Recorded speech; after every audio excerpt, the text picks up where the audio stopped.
दोस्तों, हम सभी जिन चीजों को अपनी आंखों से देखते हैं, हम सिर्फ उसी पर विश्वास करते हैं। भूत प्रेत, आत्माओं जैसी चीजों को आज का विज्ञान तो नहीं मानता, लेकिन हमारे हिंदू धर्म ग्रंथों के अनुसार भूत प्रेत होते हैं। भूत प्रेतों के बारे में स्वयं गरुड़ पुराण के प्रेत कल्प में विस्तार से बताया गया है। इस अध्याय में राजा बभ्रुवाहन और एक प्रेत की कथा का वर्णन है। दोस्तों, गरुड़ पुराण की इस कथा के माध्यम से इस वीडियो में आप आगे जानेंगे कि आखिर व्यक्ति मरने के बाद प्रेत बनता क्यों है, भूत प्रेत क्या खाते हैं, कहाँ रहते हैं और भूत प्रेतों को इस योनि से मुक्ति कैसे मिलती है। दोस्तों, जिस तरह से हमारी यह दुनिया है, ठीक उसी तरह भूत प्रेतों की भी अपनी दुनिया होती है। उस दुनिया में केवल भूत प्रेत ही रहते हैं। हालांकि हर व्यक्ति इस बात को नहीं मानता, लेकिन जो लोग भूतों को देख लेते हैं या महसूस कर लेते हैं, उन्हें इनके होने पर यकीन हो जाता है। गरुड़ पुराण के अनुसार भूत प्रेत वही लोग बनते हैं जिनकी कोई आखिरी इच्छा अधूरी रह जाती है या जिन लोगों का अंतिम संस्कार विधि सम्मत नहीं किया जाता।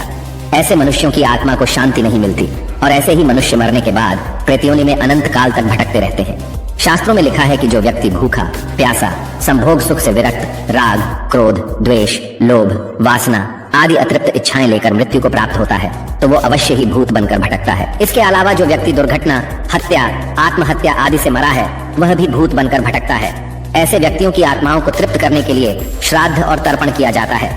जो लोग अपने स्वजनों और पितरों का श्राद्ध और तर्पण नहीं करते, वे उन्हीं आत्माओं द्वारा परेशान किए जाते हैं। दोस्तों, भूतों को खाने की इच्छा अधिक होती है और उन्हें प्यास भी अधिक लगती है, लेकिन तृप्ति कभी भी नहीं मिल पाती। भूत प्रेत क्या खाते हैं, इसे जानने से पहले आइए जानते हैं कि वह कहाँ रहते हैं और क्या करते हैं। भूत प्रेत बहुत दुखी और चिड़चिड़े होते हैं और कई प्रेत हर समय इस बात की खोज करते रहते हैं कि उन्हें मुक्ति देने वाला कोई मिल जाए। ये कभी अपवित्र घर में तो कभी जंगल में भटकते रहते हैं। ज्यादा शोर, उजाला और मंत्र उच्चारण से यह दूर भागते हैं। इसीलिए इन्हें कृष्ण पक्ष ज्यादा पसंद है और तेरस, चौदस तथा अमावस्या को ये अधिक सक्रिय रहते हैं। भूत प्रेत उन स्थानों पर आते जाते रहते हैं जिन स्थानों से मृतक का अपने जीवन काल में संबंध रहा होता है। इसीलिए बहुत दिनों से खाली पड़े घर में या बंगले में भूतों का वास हो जाता है। दोस्तों, भूत प्रेत आखिर खाते क्या है? ये सवाल काफी रोचक है। इसका एक सीधा जवाब नहीं है, क्योंकि भूत प्रेत का अस्तित्व ही विवादास्पद है। अगर हम माने कि भूत प्रेत सच में होते हैं, तो उनके खाने से संबंधित कुछ मान्यताएं हैं जो समय, स्थान और संस्कृति के अनुसार अलग अलग है। कुछ लोग मानते हैं कि भूत प्रेत मिठाई पसंद करते हैं, क्योंकि मिठाई में प्राण होता है जो उनके लिए प्रलोभन होता है। कुछ मानते हैं कि भूत प्रेत मांस, मदिरा, रक्त, कीड़े, मल, मूत्र, पसीना, लार, रोना, हंसना, सपना, प्रेम, सेक्स, सुंदरता पसंद करते हैं, क्योंकि उनके पास इनमें से कुछ भी नहीं होता। जबकि कुछ मानते हैं कि भूत प्रेत कुछ भी नहीं खाते, क्योंकि उनके पास शरीर नहीं होता और वे केवल मानसिक संतुष्टि के लिए खाने की चाहत रखते हैं, लेकिन ये मानसिक संतुष्टि उन्हें कभी नहीं मिलती।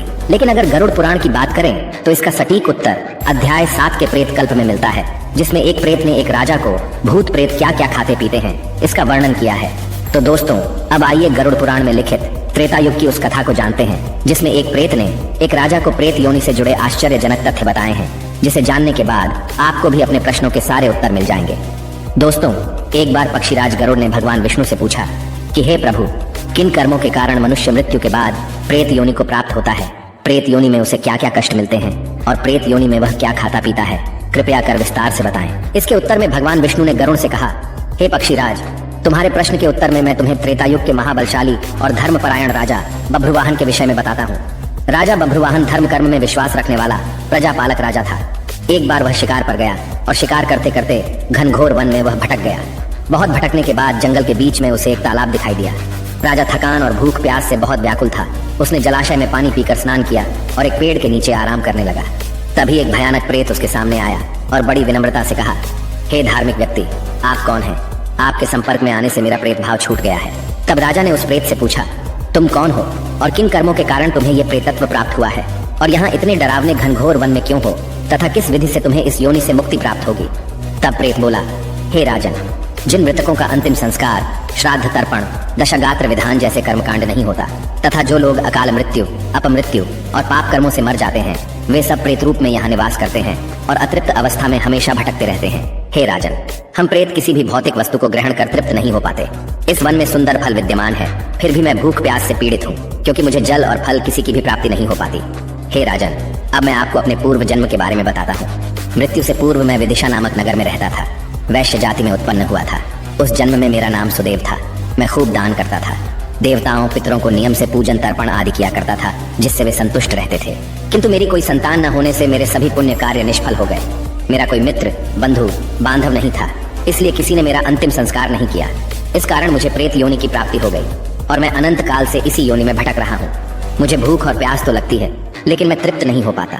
हमेशा भूख शांत करने के लिए इधर उधर भटकता रहता हूँ। अब मैं आपको एक मणि दे रहा हूँ। उससे प्राप्त धन से उत्तम ब्राह्मणों को आमंत्रित करके विधि विधान से मेरे निमित्त औधर्व दैहिक क्रिया का अनुष्ठान करके मुझे प्रेत योनि से मुक्ति दिलाइए। इतने में राजा को ढूंढते हुए सेना भी आ गई और राजा वापस आकर प्रेत के बताए अनुसार प्रेत के नाम से अंतिम संस्कार व अन्य क्रिया संपन्न की। सारे संस्कार पूरा होते ही वह प्रेत तत्काल स्वर्ण के समान देह वाला हो गया। उसने राजा के सामने उपस्थित होकर उसे प्रणाम किया।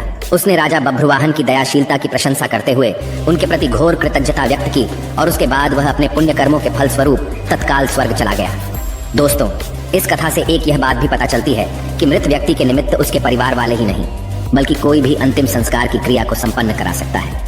दोस्तों, उम्मीद करता हूँ आपको समझ में आ गया होगा कि मनुष्य प्रेत कैसे बनता है, प्रेत क्या खाते हैं, कहाँ रहते